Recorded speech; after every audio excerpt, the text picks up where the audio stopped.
What's up, everybody? It's Bros from Pffl. We're going to be in the Week 3 PFFL Power Rankings. We're motivated but exhausted. We've been celebrating the Seahawks' great victory over the Packers. Without controversy, the Seahawks win, and they dominated that game from start to finish. I don't see a problem with the refs. No problem. No, I don't at all. So let's just keep going forward with them. Maybe they can come to the rest of the Seahawks games and we can finish out the year maybe 15-1. We want our Super Bowl back, and we don't get that back. You don't get your regular season game back either. Man, it's Week 3. They're acting like it's... Yeah, anyways, no big deal. All right, let's start us out with the top 5 teams in the PFFL. Kyle, can you give us an update? Yeah, starting off at number 5, show me your TDs. Everybody on his roster had pretty big games this week. He picked up Andre Brown off of waivers, and it paid off for him. Put up 110 total points.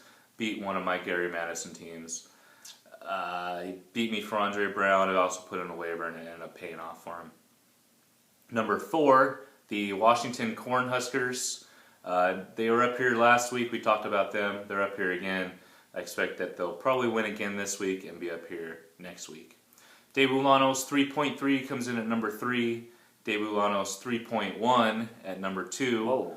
When you have that many Debulanos teams, 15 or so in the PFFL, you're probably going to be teams, towards the top with a couple, even a blind squirrel finds a nut every once in a while. Coming in at number 1 from Tier 2, they beat Flamin' Yon. Flamin' Yon? What does that even mean, Colin? 102-40 this week. They absolutely dominated them. It is Big Earn once again. They're up there number 1 spot, second week in a row. We'll see next week if they can keep that number 1 spot. Congrats, Big Earn. Just a side note, all top 3 teams have RG3 on their team. He's one of those guys. He's like the Cam Newton from last year. He's putting up huge numbers. He's pretty much all the Redskins have right now. Joe, why don't you shoot us the bottom 3 teams from the PFFL? Bottom 3 teams in the PFFL coming in at 250 out of 252 is Gary Madison 2. He fell a couple more spots. Last week I think he was in at 248. But fortunately for Gary Madison, he's not the worst team in the PFFL anymore. The team that was 252 won and moved their way up. Coming in at 251 is NYC Live Doran.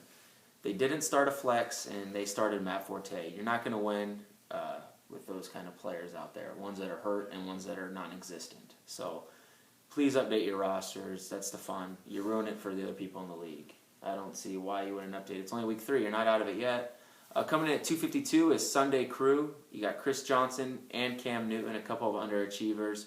But you have Torrey Smith, who looks like an overachiever this year. So if this team could balance themselves out, they could definitely get out of that cellar and maybe bump Gary Madison back down to that 252 spot. Good luck to them, and we'll have to see what's going to happen. This week we also got some movers and shakers. The biggest riser in the PFFL was the Debulanos 2 in Tier 2. They started Jamal Charles and A.J. Green, dropped 131 points, moved up 89 spots to number 50. The biggest faller in the PFFL was NYC Live Adam. He fell 92 spots from 67 to 159. He didn't start a flex or a tight end. Just like the other NYC team, don't give up yet. It's not over. I don't know what's going on the East Coast. Maybe there's some kind of invasion from Canada or something. But you need to update your teams ASAP, pronto. Anyways, Kyle, why don't you start us out with some matchups for the week? Yeah, our matchups for the week from Tier 1. The 3-0 Confused Octopi, number 10 overall in the power rankings, versus the 0-3 team, Jurassic Pork. They're number 236.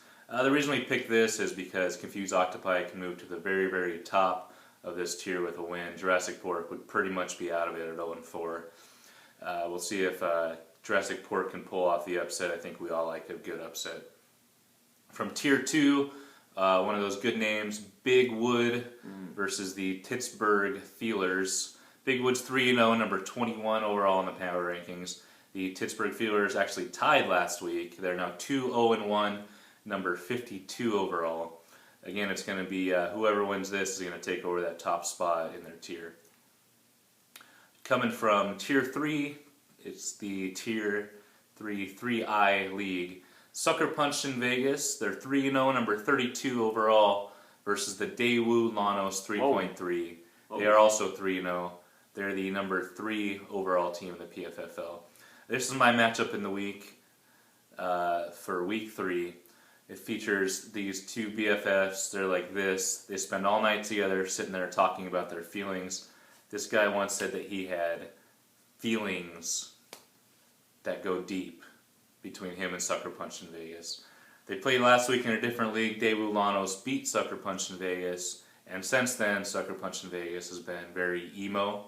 So I'm kind of hoping that Sucker Punch in Vegas wins this, pulls off the upset, because I'm hoping it'll kind of level them out, get rid of this emo. Joe, why don't you run us down for next week?